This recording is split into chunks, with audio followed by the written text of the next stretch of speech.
I'd like to begin by inviting John Lewis to come on up and lead us in a prayer and the pledge. So, John. Would you please stand for the invocation and pledge of allegiance? Almighty and gracious God, we come before you with open hearts, rejoicing in the diverse multitude of your children. And we pray that you would guide us to embrace and celebrate the varied cultures and experiences that unite and enrich us as one body in your spirit. Help us not only to appreciate, but also learn from our differences, fostering deeper connections and understanding among us all.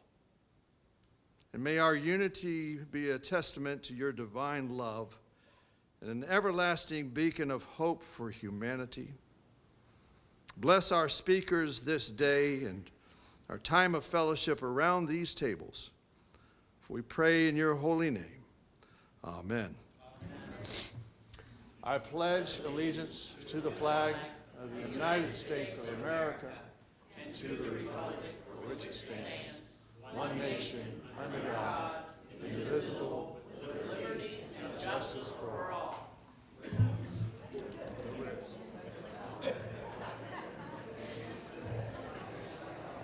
Another good afternoon to everybody. Thank you for attending today. My name is Tim DeRico. I am president of the Lindenwold Kiwanis Club. On behalf of our club and the Hamilton Rotary and the Greater Hamilton Chamber of Commerce, we'd like to welcome you to our red carpet luncheon today entitled Champions of Diversity. I'd like to go ahead and invite Dan Bates, President and CEO of the Greater Hamilton Chamber of Commerce, to tell us a little bit about our program today. Dan?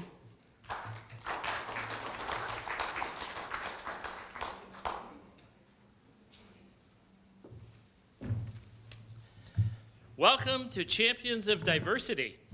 This red carpet luncheon is a chamber partnership with the Lindenwold Kiwanis of Hamilton Fairfield and the Hamilton Rotary.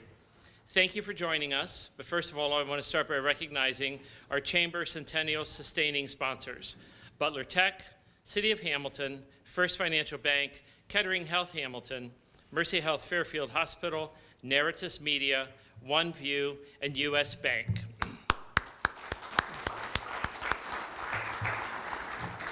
Also, special thanks to our valued partner, TV Hamilton, for covering today's event. Thank you. Now I have the pleasure of introducing my friend and the Human Resources Director for the City of Hamilton, who is our moderator for today's panel discussion. Please welcome Jean Pope.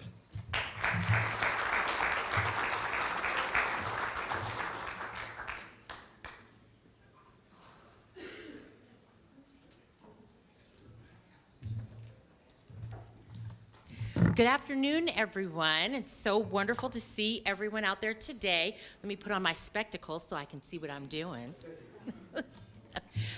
So as Dan said, welcome to the 4th annual Champions of Diversity Luncheon, Inspiring Journeys. Over the past 4 years, this event has provided a platform to celebrate and elevate diverse voices within our community. Each year, we've offered unique perspectives that highlight the power of inclusion and representation, and this year will be no different. In our first year, we focused on organizations dedicated to serving the community and amplifying the impact that they had and the very vital role that they play in fostering community and diversity. The second year, we brought voices of students from both Hamilton and Baden High School, offering us a fresh perspective and insightful perspective on the future of diversity and inclusion and the role that they will play when they become leaders in our great city.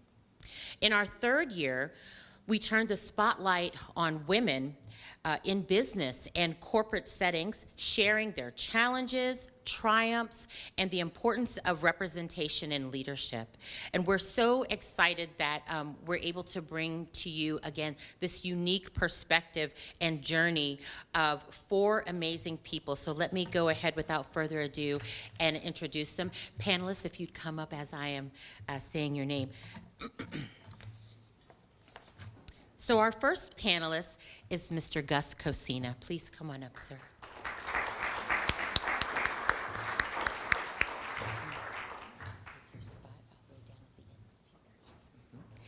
Mr. Cosina moved from Mexico to the U.S. at the age of 18, determined to create a better life and embrace new opportunities. He started on the West Coast, where he worked three jobs while taking English classes to build a foundation for his future. During that time, he dreamed of one day starting his own business. As we know, America is the land of opportunity, right? The U.S. When Gus moved to Hamilton, Ohio, he decided to pursue that dream, juggling 2 jobs while working tirelessly to get his business off the ground. One of those jobs was maintenance supervisor here at the Fitness Center, where he often imagined what it would be like to stand among successful entrepreneurs that he provided.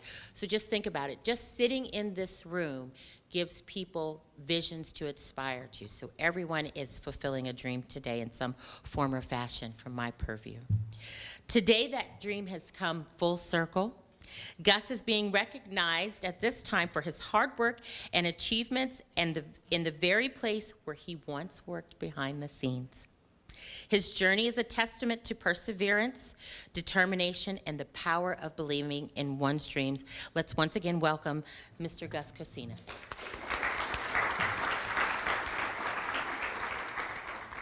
Next, I'd like to welcome to the podium Dr. Satinder Barrage.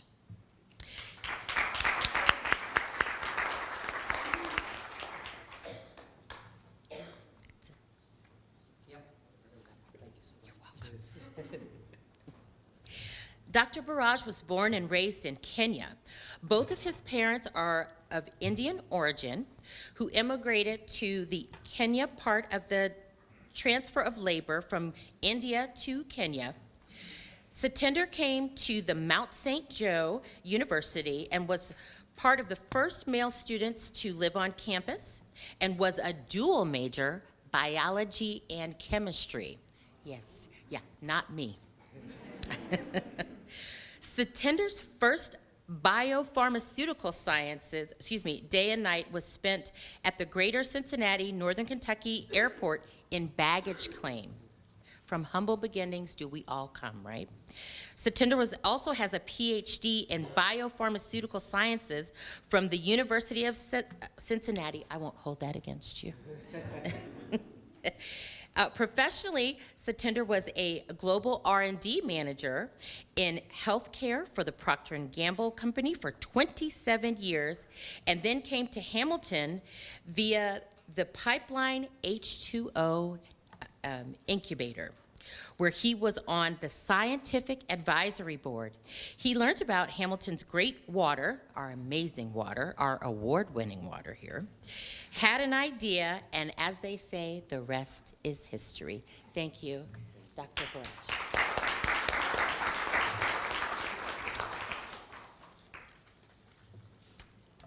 Next, I'd like to welcome Dr. Duodone Amoam.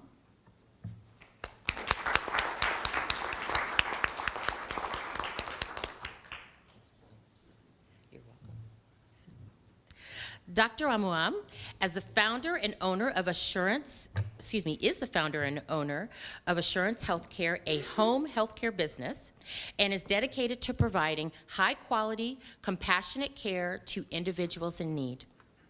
With a strong background in healthcare management and clinical research, Dr. Duodone has built a reputable organization committed to improving the well-being and quality of life for recipients with developmental disabilities. Their expertise in healthcare, combined with a passion for excellence, has positioned them among the best in the home healthcare industry. Moving to Ohio, he was determined to make a start on his original plan to move here to the U.S., which started in Maryland and then was to move to Cincinnati. But he took a leap of faith and moved to Hamilton, Ohio after securing a warehouse job, and he lived with a friend for a month or 2. He worked tirelessly to establish a stable foundation before bringing his family over. His wife gave birth to a beautiful baby girl, adding to their blessings and responsibilities. And then when his family joined him and they began their lives anew, one of the most critical battles was ensuring that their child with sickle cell disease received the best medical care. Through Cincinnati Children's Hospital, they found hope and underwent a bone marrow transplant, and today their child is in full recovery.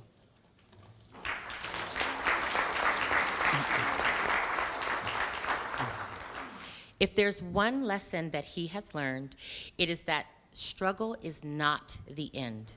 It is the process that shapes us. And to anyone facing uncertainty, know this: tough times don't last, but people do. Keep pushing forward, and one day you will look back and realize that every hardship was a stepping stone to something greater. Dr. Amalon.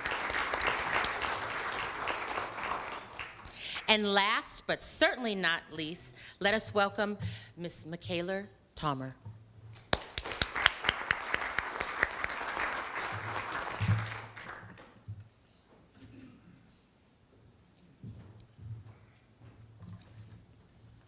If you haven't seen it as of yet, please look for Michaela's article in the News Journal. It is interesting and definitely revealing, and congratulations to you for that article, absolutely.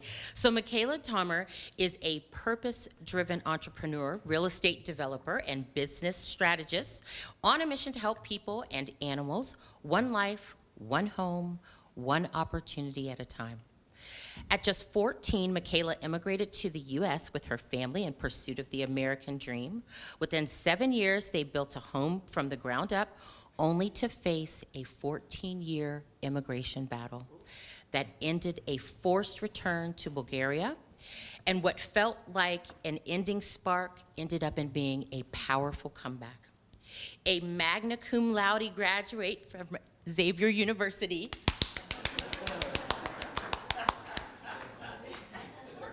XU, woo, those Xavier grads. She's a lifetime member of Fortune Builders, serves on the board of A Kid Again, and is active in the Hamilton, Montgomery, and Sharonville Chambers of Commerce. She was joyfully married in 2024. Congratulations, Dad. Her journey from deportation to developer, from restaurant worker to real estate mogul, is a legend in motion. And through it all, Michaela continues to build what she once only dreamed of, a legacy of lasting impact. Ladies and gentlemen, I give you our panelists for today.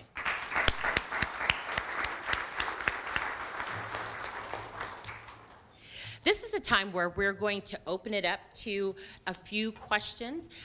What I invite you to do today is to take advantage of this amazingly unique experience and discover a little bit more about the journey that each one of our panelists has had and how they have come to enrich our lives here in Hamilton, okay? I'll start us off. And panelists, if you would remember to go ahead and pass the microphone back and forth so that we can hear you well. All right. So, starting off with Mr. Cosina. I would like to ask you, what inspired you to take a leap of faith and from working multiple jobs to building your own business?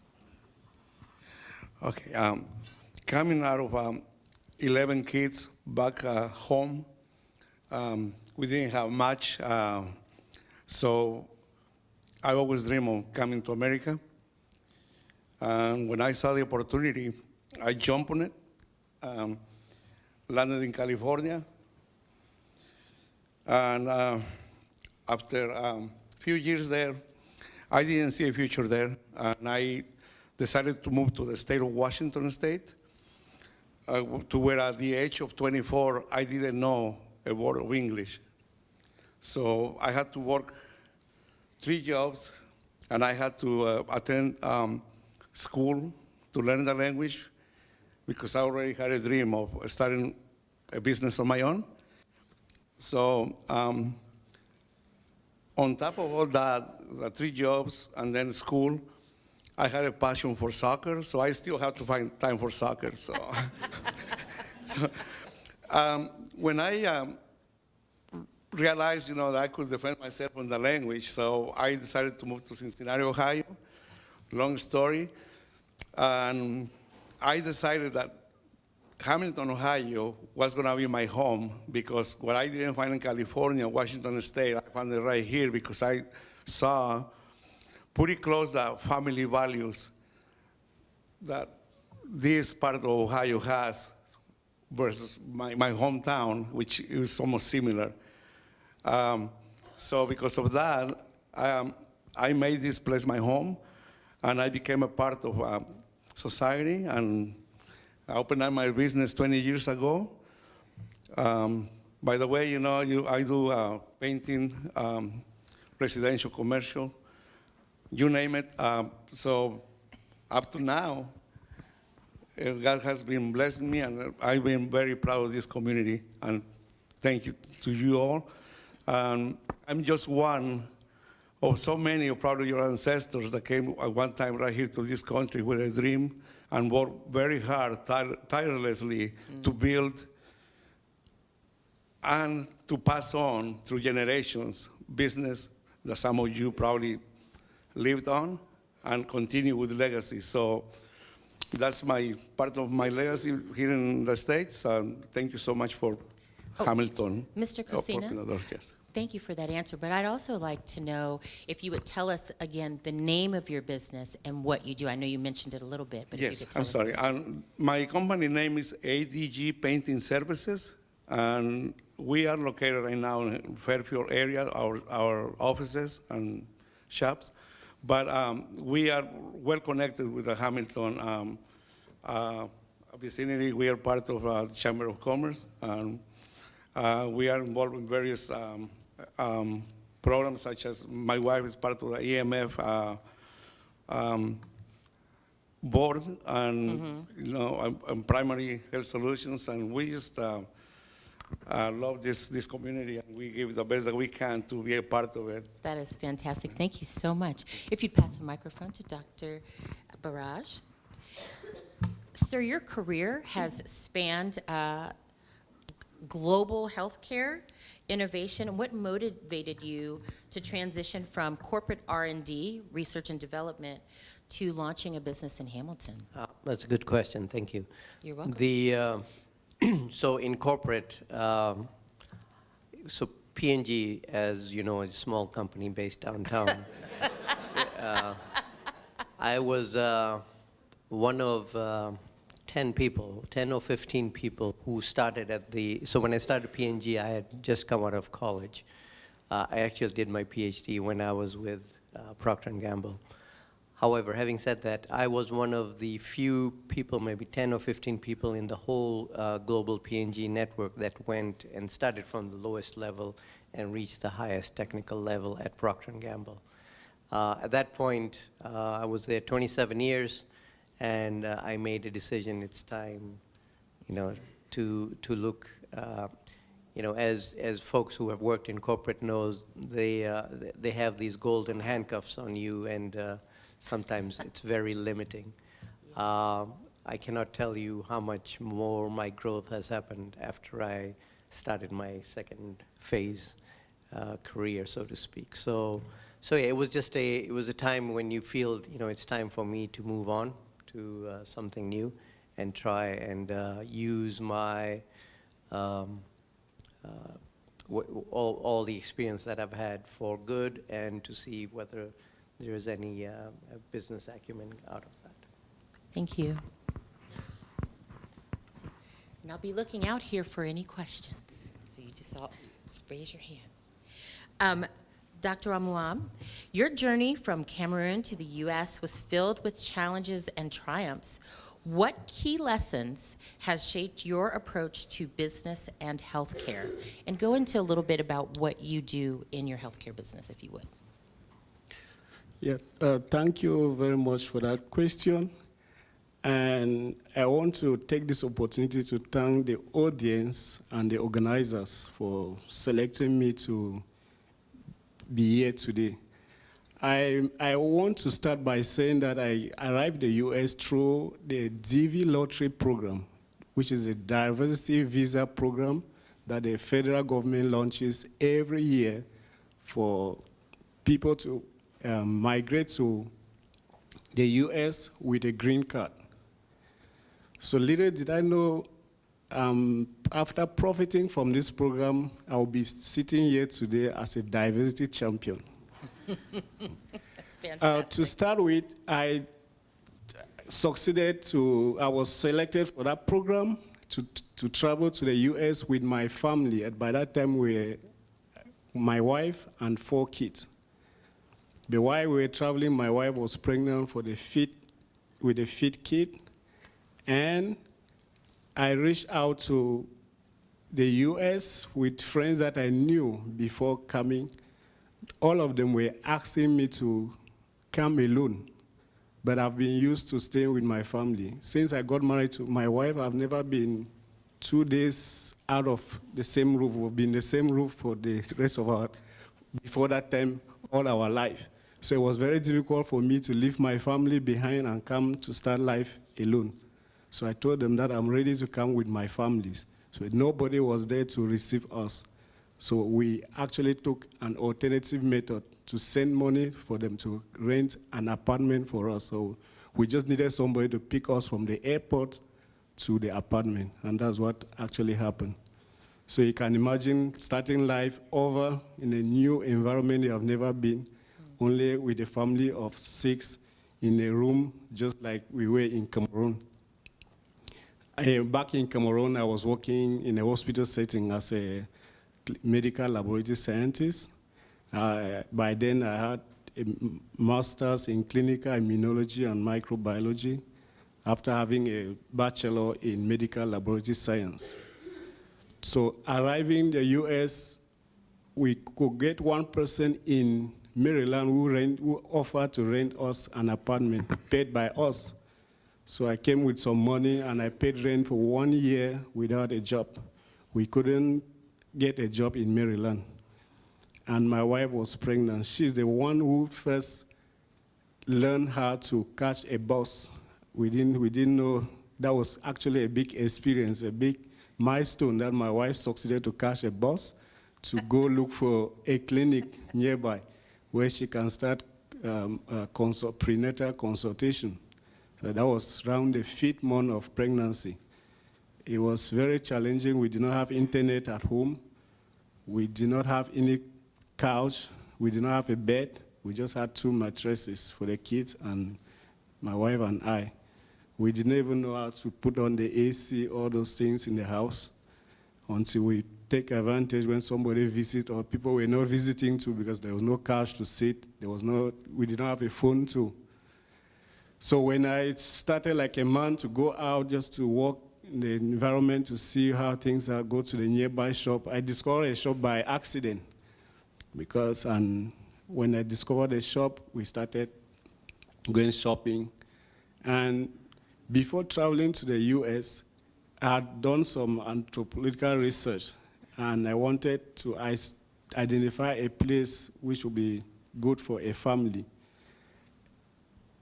And in my mind was that I will come over to Ohio, not Maryland. Maryland was because somebody offered to rent us an apartment. But when I went somewhere, they told me no matter how much you come with to the US, it will be difficult for you to live without a job. We went all over there was no job, even at a nearby gas station. So this experience, but I have in me, until today, I still have in me, that when you have that self-integrity, nothing can be an obstacle. Mm-hmm. When you do good, you examine your life. So from my experience, it was clear that I would succeed, but I didn't know how. At the same time, we had one of our kids who was suffering with sickle cell.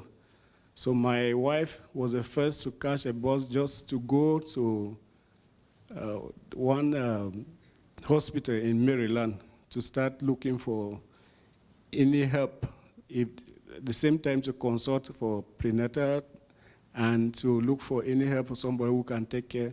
While in Cameroon, since I was working in the lab, I used to work in the blood bank every time my child was needing blood transfusion. So, but why, after coming over here, we didn't have those services. We didn't have the connection. So that is the lesson that I learned from my background, the experience.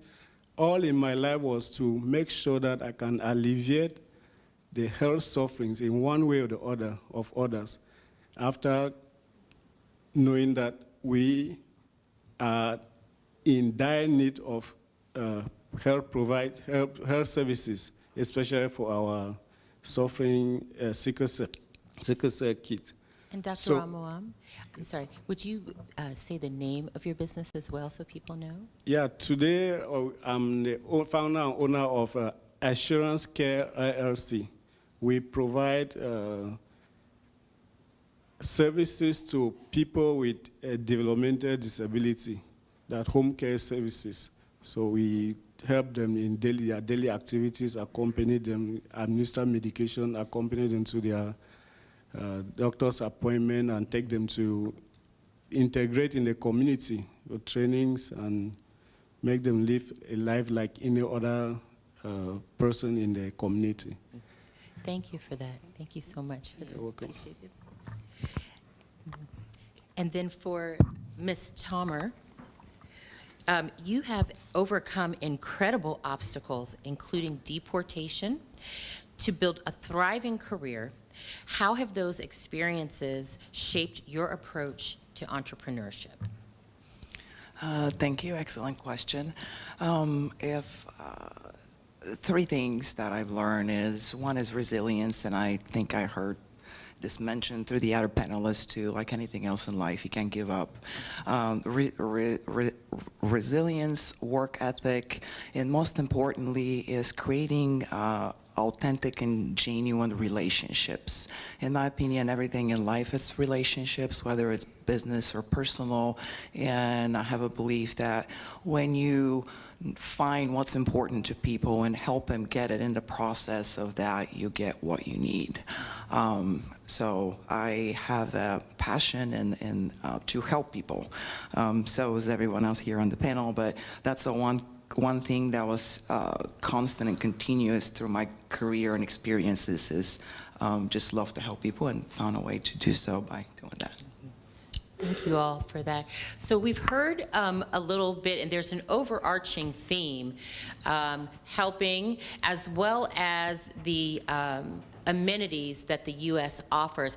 I think any panelist can answer this, but was there a singular thing about the United States where you're like, I can see my opportunity there? What was it that what feeling, what item, what instance did you have seeing the U.S. and say, the U.S. is where I will be successful? Yeah, I Yes. can start by that. With me, first of all, the name America, United States of America, if you have lived out of this country, you will know that it's very powerful. Everybody, if I may exaggerate, they look at United States as near to paradise. Some people consider it as paradise, but not knowing the reality.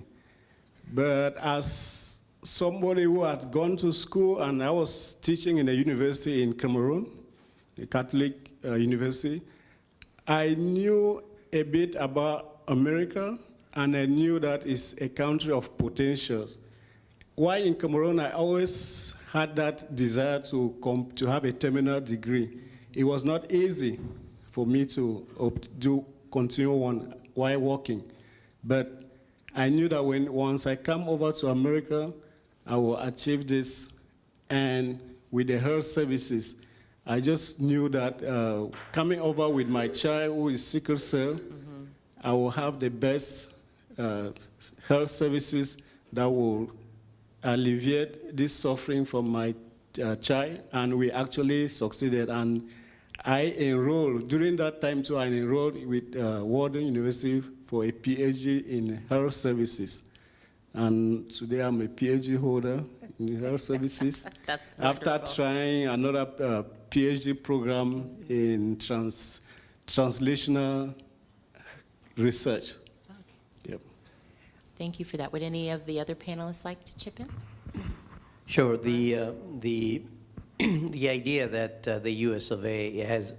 is a land of immigrants is very attractive. There isn't any other country in the world where you can go and become a citizen and your kids be citizens when they're born. So, case in point, even though I was born and raised in Kenya, my parents being of Kenyan origin, when I first sent my passport back to Kenya to get it renewed, basically they said, "You are no longer a Kenyan."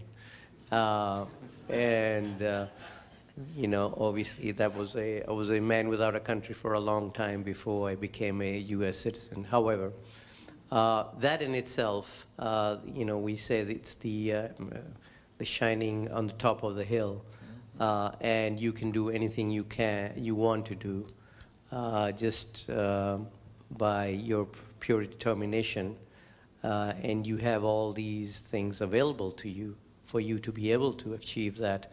That made it very attractive. Thank you.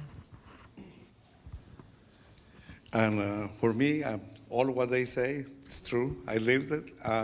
But also, one of the things that challenges right here, you know, you might think that it's easy. It's not easy. It's especially for me, when I decided to reside right here, I know that the primary thing that I had to do was to learn the language to be able to communicate and to be a part of society. It wasn't easy. It was 4 years of very hard work, but you always along the road will find somebody that will mentor you or get you under your wings. So I had to rely myself very heavily in one quote from a writer by the name of Ogmandino. When I found that sentence that says, "I will persist until I succeed," every single morning before my devotions, I would write a sentence, and that became my anchor. I had one of those notebooks, like 150 pages, front and back, and I fill up that whole thing. That thing is still around my house somewhere. I find it, and up to now still, not just because I had come this far, I still rely heavily on that. I will persist until I succeed. And I believe that if there's dreams, even whether you retire or not, you know, if you decided to still do something, that you hang on to those words, those sentences, it really opens up. That opened up for me and kind of opened the doors for me to be in America. So thank you. That's fantastic. Thank you all. And my family and I, we were not planning to come to America, so I wasn't like the other panelists as far as, and that is very true that people from all over the world look up and inspire to come to America as the place of opportunity, because it is. It has provided nothing but opportunity for me and my family. And speaking from a female standpoint, back from where I was born in Bulgaria, I wouldn't have had the opportunity to do what I can do here. So giving equal opportunity resources, as Gus mentioned, a lot of mentors, just people who are very friendly and helpful. And the city of Hamilton is on another level as far as the leadership, the community, the support, the embrace. It's amazing. So. Fantastic. Thank you. I love that. I think we have a question over here at this table. Yeah, I did. In what ways do you keep your culture alive in your everyday life? I will start again with that. Thank you for that question. I'm so excited that question has come out, because since we came to the Butler County with my family, that's in 2016, That same year we came over here in June, just after my kid went for summer break in Maryland. So they came over here. The same 2 months after, we created an association of people coming from the same area where I come from in Cameroon. And I was voted as a president. So I'm actually the cultural president of people coming from Cameroon. And we meet every month. And in some instances, once a year, we do some kind of launching where we change uniform, we do cultural display. And I bet you, why in Cameroon I did not have all this talent. And that adds to what they say, America got talent. America will bring out the talents in you. America has brought out my cultural talent. Now I dance like nobody can do. So they consider me as a cultural ambassador. Sometimes it's very surprising to myself that, can I really do that? I ask my wife. I had never done that while in Cameroon, but here I look for the least opportunity. If you guys have any other event, please invite us. You'll see how I dance.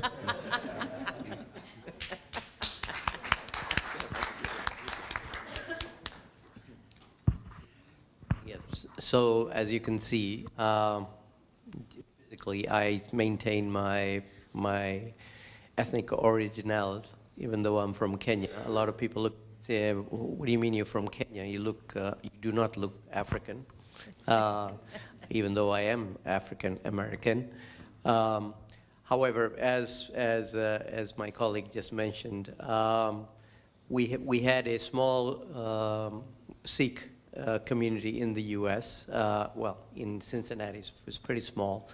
And yes, lo and behold, I was the president of the Guru Nanak Society for 10 years. We built a new building, a religious church building. So it's amazing what you do find when you put your mind to it, what you can achieve. So we've kept that. We have a lot of cultural programs.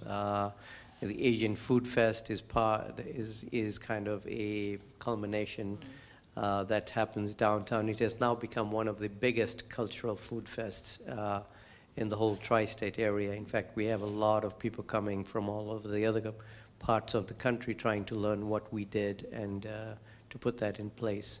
Blink is also part of the multicultural discussions that came about. So I think in general, that is one of the beauty of the US of A, where your individuality is maintained. You are not, even though we call it the melting pot, it's not a melting pot, it's a mixture of everyone that's in here.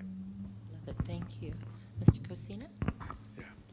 Well, this is a very interesting question because to me, I didn't go back home probably for quite a few years, and I was so much into the English language. When I went there, one of my nephews touched me, and he was like, "You're an American, but you look the same." I go like, the only thing that I can understand, the only thing that I can see on you, that you talk Spanish weird. I go like, okay, well, I have the best of two worlds then, because the other side, they think my accent is funny too. So, I have the best of two worlds. So, yeah, to say, to not to lose culture after so many years, to your roots, never leave them. Even though such a business here in America, you have to be intentional to call back home and touch base and make sure that you don't lose contact with them, even though I have probably like 100 nephews that I don't even know. But the root's still there. You don't never leave them. Just stay in touch as often as I can, personally. So thank you for that question. Thank you all. Do we have any questions from the audience at this time? Oh, yes, ma'am. I have one. Sorry, I hope you can hear me. Very, very inspired by all of you. And I guess I just kind of wanted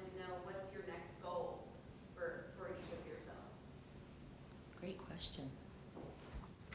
Did everyone hear that? What is the next goal that each one of the panelists have for themselves? Yeah, for me, I look at it's still building worth. And when I say worth, it's not only money. I look at this opportunity, this connection is worth to me. This is a worth building. This is part of my next goal, to connect with you all. Secondly, with my family, especially my kids. My highest dream is to have one of my kids become a medical doctor who have profited a lot from these health care services. I'm encouraging them. I cannot oblige them to do that, but I'm encouraging them. And if there's any opportunity, most of them are ready and willing to go to a medical school. And that is my next goal, to make them give back to America what we've taken from America. We have actually taken from America, especially my child being sickle cell free. That's the worth I want to be. That is wonderful. My next goal would be to deepen my relationship with the Hamilton community and provide them with a, me and my husband are working on opening a breakfast restaurant in one of our commercial spaces on Main Street. And our food is not the best, and everything is laden with high fructose corn syrup. When you read the ingredients on the back of labels, there's things you can't pronounce. That's not supposed to be that way. Food's supposed to be made simple. So our idea is to strengthen the community from within by providing locally sourced, scratch-made breakfast food for residents and visitors. Love that. Keep us abreast of that.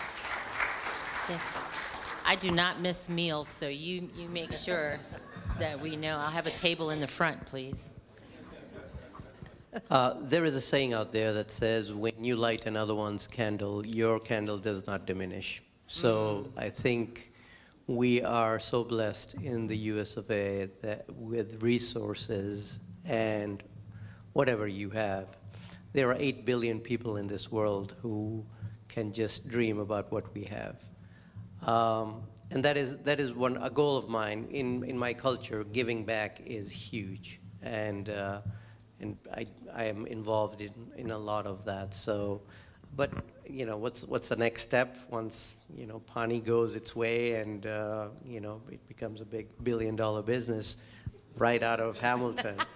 Absolutely. There'll be other ventures. However, the giving back is huge. What you take, you have to give back as well, and not just limited to the U.S., but other countries that can really help with that.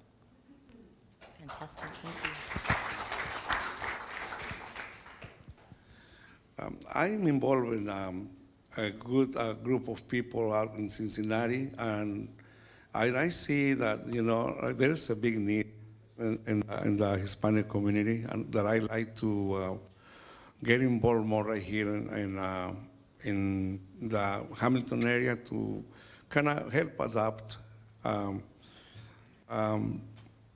people that really quite feel like they don't fit in. There's a big need right there. So my next project will be that I can bring not just only the Hispanic community, but other ethnic groups together, so that we can make them feel welcome. And also, like to, I don't want anyone to come right here and go back or move to other places thinking that this is not a great place to live. This is actually a very good place to raise family, and it's shown. And that's one of the things that encouraged me to stay here, because this is one of the greatest places on planet Earth. Because I have traveled other countries too, and I see that I wouldn't change this for nothing. So, yeah, this is my next goal will be that, to get more connected with people from different ethnic backgrounds, to be a part of this wonderful community. Thank you. I'd like now to take the opportunity to thank all of our panelists. I feel like we could stay and talk, for hours. There's so many interesting things. But one of the takeaways that I have is a better appreciation for the opportunities that our great country has for one and all, and not missing the opportunity, again, to walk through the door when we have the chance to do so, and then pulling someone with us, right? Each one, reach one, teach one. So thank you again to all of our panelists for sharing your stories and reminding us of where we live and why we live so graciously here in the U.S. Thank you.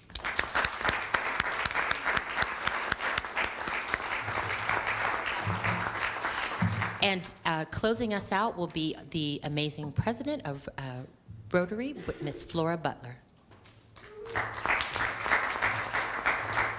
We would like to take this opportunity to thank everyone, and especially our panel.